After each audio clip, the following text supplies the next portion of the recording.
எல்லோருக்கும் வணக்கம். நாம் இன்றைக்கி தொடர்ச்சியாக 9ஆம் வகுப்பு அறிவியல் பகுதியில் 2ஆம் பருவத்தில் ஒளியியல் பாடத்துலேருந்து நம்ம இன்றைக்கி வினாவிடை பார்க்கலாம்.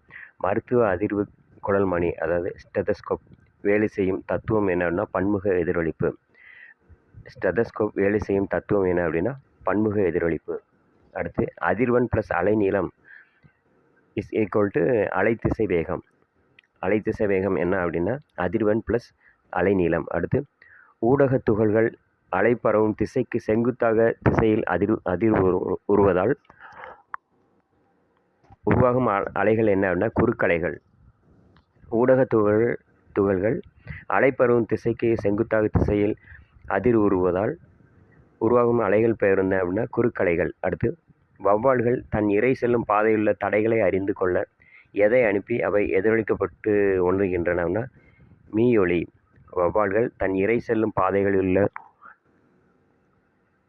தடைகளை அறிந்து கொள்ள எதை அனுப்பி அவை எதிரொலிக்கப்பட்டு உணர்கின்றன? மீயொலி. அடுத்து பிரதிபலிக்கப்பட்ட ஒளி ஒரு வினாடியில் டேஸ் காலத்திற்கு பிறகு காதுகளை வந்தடைந்தால் தான் தெளிவான எதிரொலியை கேட்க முடியும். அதாவது 10ல் 1 பங்கு எதிரொலியை நாம் கேட்க முடியும். பிரதிபலிக்கப்பட்ட ஒளி ஒரு வினாடியில் டேஸ் காலத்திற்கு பிறகு காதுகளை வந்தடைந்தால்தான் தெளிவான எதிரொலியை கேட்க முடியும். அதாவது 10ல் 1 பங்கு எதிரொலியை கேட்க முடியும். அடுத்து ஒரு முழு அதிர்வெண் மேற்கொள்ள ஊடக துகள்கள் காலத்தின் பெயர் அலைவு காலம். ஒரு முழு அதிர்வெண் மேற்கொள்ள ஊடக துகள்கள் கொள்ளும் காலத்தின் பெயர் அலைவு காலம். அடுத்து காற்றில் ஒளியானது கிழக்கிலிருந்து மேற்கு நோக்கி பரவும்போது காற்றும் மூலக்கூறுகள் அதிர்வடையும் திசை கிழக்கு மேற்கு.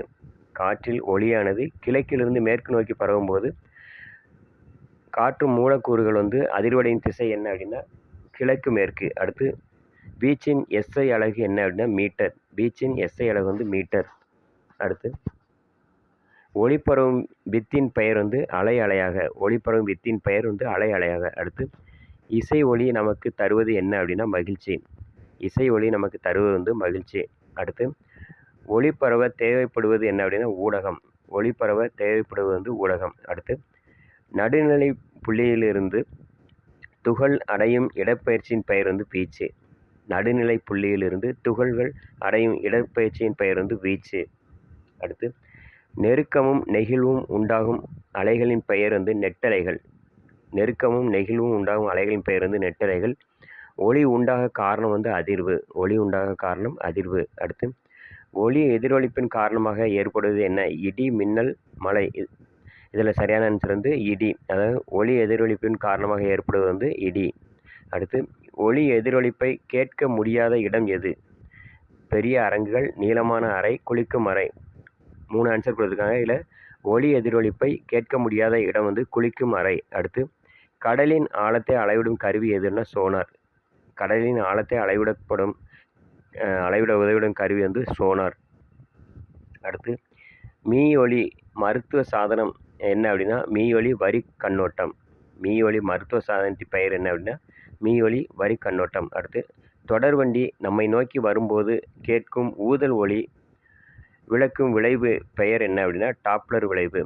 தொடர்வண்டி நம்மை நோக்கி வரும்போது கேட்கும் ஊதல் ஒளி விளக்கும் விளைவின் பெயர் என்ன அப்படின்னா டாப்ளர் விளைவு. அடுத்து பரவுவதற்கு ஊடகம் தேவைப்படும் அலைகள் என்ன அப்படின்னா எந்திர அலைகள். பரவுவதற்கு ஊடகம் தேவைப்படும் அலைகள் எந்திர அலைகள். அடுத்து தேய்த்தல், ஊதுதல், அடித்தல் இந்த செயல்களினால் பொருள்களில் இருந்து டேஸ் உருவாக்க முடியும். ஒளியை உருவாக்க முடியும். தேய்த்தல், ஊதுதல், அடித்தல் செயல்களினால் பொருள்களில் இருந்து டேஸை உருவாக்க முடியும்.